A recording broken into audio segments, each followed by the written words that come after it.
Hey guys, how's it going? Welcome back. Well, this is our late 2007 Macbook 2.2 Ghz dual core, currently with 1 GB of factory installed RAM and a 120 gig drive. Woohoo! We definitely got to upgrade that hard drive eventually. I've got a hard drive here to throw in. I just haven't gotten to it yet. But I wanted to see how things went. I reformatted this thing. Now, if you stay tuned to the channel, I showed this yesterday. I got this from Value Village for like $5. It's like, that's cheap. And it was listed as not working, but turns out it works perfect. The battery is also in perfect condition. I'm running right off the battery right now, so no plug-in, nothing. You know, so it's like, hey, you know what? No cables here, and it's 100%. Full runtime available on the battery. Surprisingly enough, some of you are going to be like, nah, that's crazy, man. But let me just go here. This thing has over 1,000 cycles according to the profiler on the battery, and the battery health is actually still 100%. So I don't know if it's a new battery and the computer just hasn't reset itself, but the battery was definitely flatlined when I got the laptop, and no charger with it. So I was able to use the charger off my 2012 MacBook Pro, so I actually ordered a charger last night from Amazon for this. Once I got it reloaded and made sure, you know, it's worth spending, you know, 30, 40 bucks on a charger. But anyways, in here it says cycle count, 1,234 cycles. Condition is normal. Full charge capacity is 4430 milliamps. And we are currently at 4394 because we're at 99% now. So that's charge remaining. Fully charged, technically yes. Charging right now, no. So yeah, that's actually quite amazing. I did put Snow Leopard on this thing and then updated it to 10.6.8. I believe I can go to like 10.7 something. I can't go to El Capitan like I was hoping to, but that's okay. It's not a big deal. And I talked to a friend of mine last night that I play games with, and he may have some RAM there to upgrade the RAM in this, because like 1 gig kind of sucks, right? And this thing, according to OWC, can go to 6 gigs by using a 4 and a 2, but Apple only supports up to 4. You know, and it's like, hey, if I can even get 2 to 3 gigs of RAM in this thing, I'll be definitely happy, and getting up to 10, the final OS. Now, on the final OS version 2, I can also split the drive with Boot Camp, because Boot Camp does come with even 10.6.8, and I can run Windows 7 on this thing if I wanted to, which is quite cool. I didn't think that it would be viable, but apparently it is, because even with Windows 7, you don't need more than a gig of RAM in your computer anyhow. But let's fire this sucker up to open with QuickTime. And this is one of my own videos, so this way I can use it.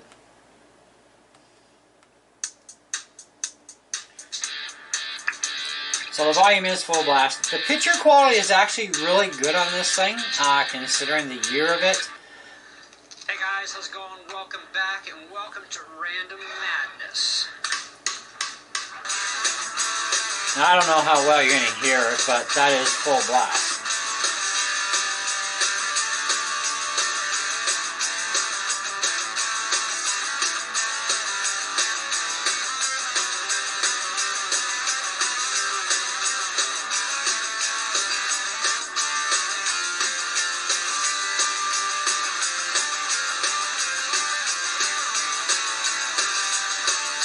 So not bad.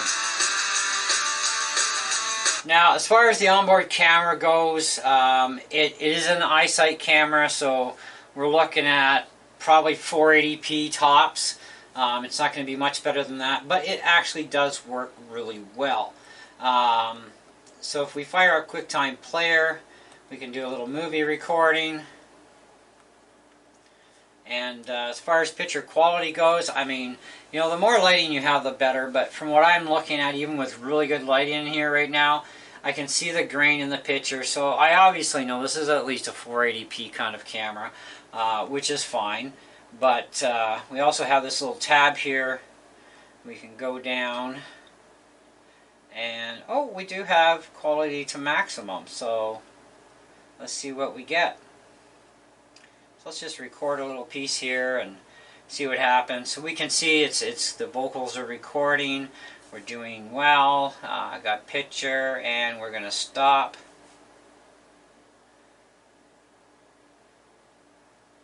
And we should be able to export or save. Revert to saved.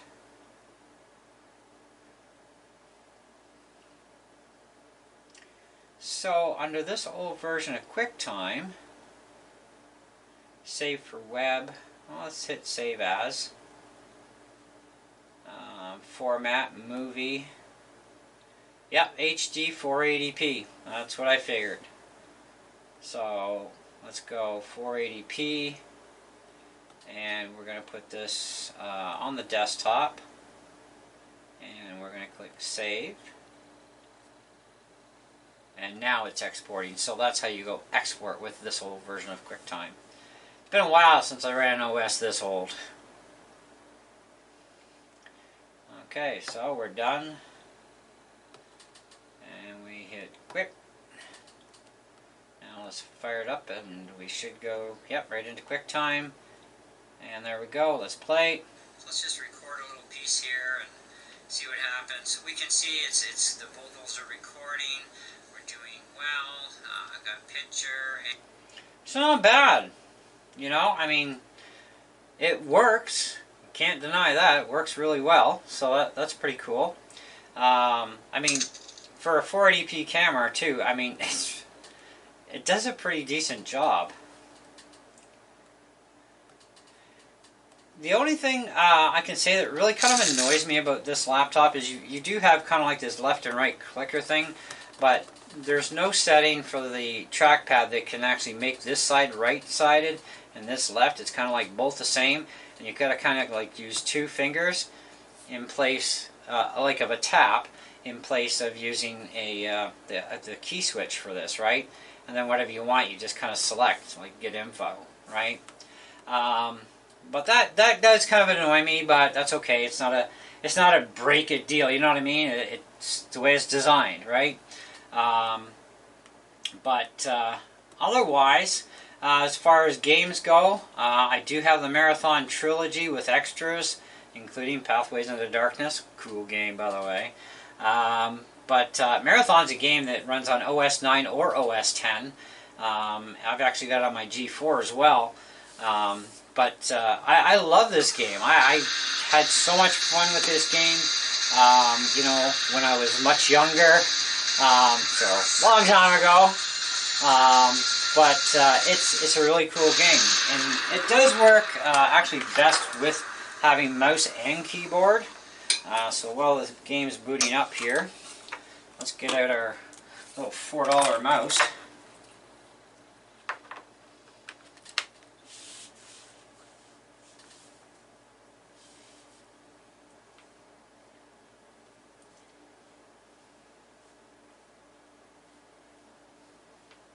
So there were a few sticky keys on this, but a little bit of Deoxit 5 and fix those right up, so no more sticky keys. See you, Starside.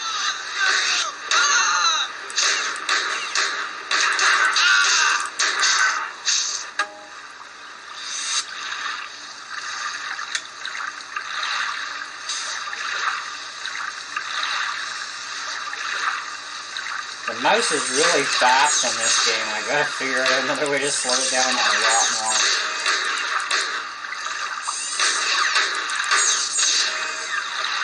And you gotta kill those guys before you can go into here.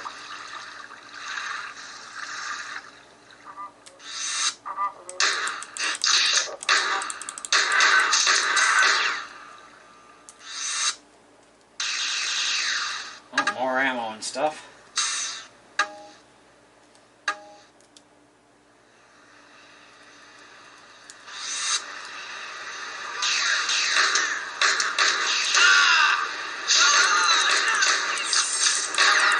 does get harder and harder, by the way.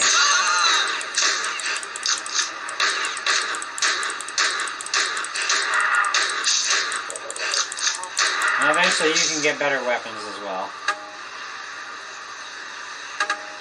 So anyway, that's a little bit of Marathon. It's an awesome game. The display actually is really in great shape on this. There's one small little area that I'm going to try a little bit of goo gone on because I'm not sure if it's like some kind of a coating on the screen or what it is, but there's a little area here. It looks like maybe somebody had tape or something, and the residue is like, I took alcohol to it, and it's really not coming off, so, but it doesn't feel like tape, you know, like tape residue. It feels actually really rather smooth, and you can't really see it in certain images. It's just not there, so it might just be the screen coating, but I'll try a little bit of Goo Gone in that area and see if that cleans it up, and if it does, well, awesome, then I'll have a perfect display. If not, well, it's not 100% perfect, but come on, it's late 2007. It's an old computer, right? But other than that, we've got two USB ports. We got, you know, sound in, sound out. We've got FireWire. We've got the display port. We've got Ethernet. Of course, our charge port. Like I said, it uses the L-shaped charge.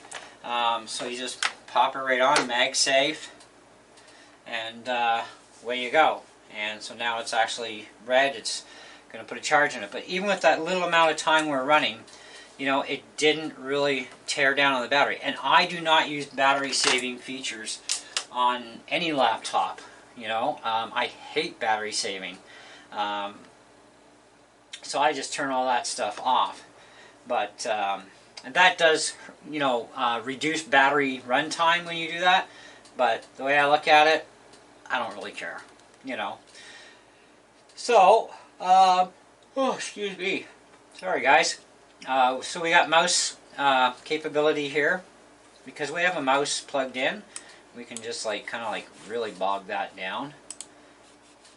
That speeds it up too much. So maybe just put it on slow. So let's try the mouse just on slow. Let's fire Marathon back up.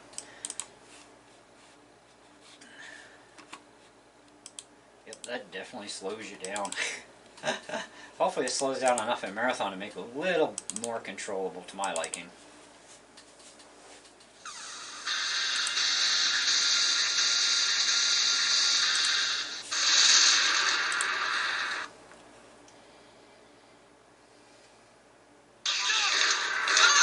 Oh, that's a lot better. That's awesome. Definitely cool. So anyways, for $5, man, that's the best deal I've ever gotten in my life on any computer. That is like too sweet. And with a fantastic condition battery. Just had to reload the OS on it, wipe all their stuff off that they left there. I didn't even bother snooping in the files to see what was there. I didn't care. I just threw it all, and that was it. Format, reload, and go. But yeah, it's not bad. It's in pretty good shape, and the Apple actually still glows on this on the back, so no problem there. I have heard of the Apple light bulb in the back burning out on the odd laptop here and there. It does happen. It's age for you. Now, it's not good for the internet. I mean, it's not technically safe to surf on the internet. It's really old operating system. In fact, I even tried downloading Google Chrome, and it's such an old operating system that Chrome will not support this version of the OS. But we're going to try that again just for giggles once we get the operating system maxed out and see if Google Chrome will go. Now, it'll end up being that it'll be a secure browser, but not a secure OS, so you need the two together to be secure and safe on the internet when you're surfing. But at least I do have the App Store now, which, by the way, you don't get an App Store in Snow Leopard. I don't know why, but you don't. But when you get up to, where did I say we were, like 10.6.8? When you're up to 10.6.8, then you actually have an App Store. Where you can go to the Apple App Store and, you know, download some programs. I threw GarageBand in here from I guess it's not Essential CD, but what's it called again? iLife 08. And the GarageBand works, but the iMovie doesn't. So it's like, great. That kind of sucked. So I'm going to check my other version that I have and see if I can update it a little bit more. But the GarageBand on this is kind of weird and different from what I'm used to for GarageBand, because, I mean, hey, this is like old school GarageBand, way back. But we do have like Photo Booth, iTunes. Something that Apple doesn't have anymore is iTunes. They call it some other thing like Music or something now. But yeah, otherwise, great machine, really like it. And for a 2.2 gigahertz dual core, it's pretty snappy, even with 1 gig of RAM. I'm really impressed with how well it runs. I did find out too that the perimeter RAM, that battery, this little coin battery kind of deal, it is actually dead in this thing, but as long as you have a good charge in your main battery, it will hold all your date and time settings and whatnot. But if you let the battery go dead out, or you take out the battery and you have no power source going to it, well, the PRAM battery is dead, so it can't do nothing. So I do have to replace the PRAM battery eventually in this thing, in which case you can't buy them anymore that I can find. So I'm going to actually make one out of a one of the regular coin batteries you can get at the dollar store, because it'll last for 5-6 years in there. So I'll just take the old wiring from this one and transfer it to a new battery, put it in a safety heat shrink of some sort or whatever to protect the battery so it doesn't touch nothing. But it is a bit of a horrendous job. You actually have to remove the motherboard from this thing, and that's a big chore just to get at that stupid battery. So it's kind of I need to be motivated and bored out of my skull to change it. So otherwise that's not an emergency. So I would say I would put this thing, not even basing what I paid for it. I mean, forget that I paid $5. I mean, it is worth more than $5, obviously.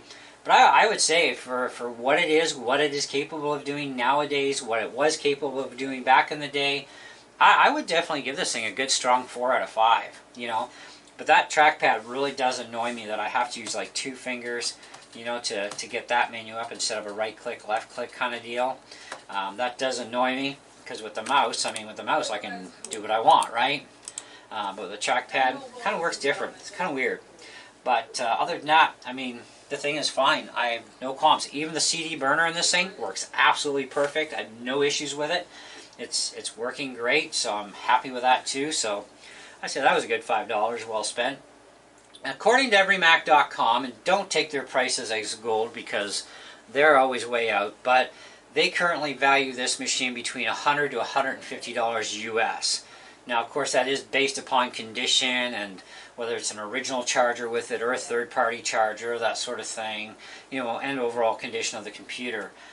No issues with the keyboard, by the way, other than I did have, a sticky space bar, and one of my shift keys was a little sticky. Caps lock was a little weird, but a couple of drops of Deoxit 5.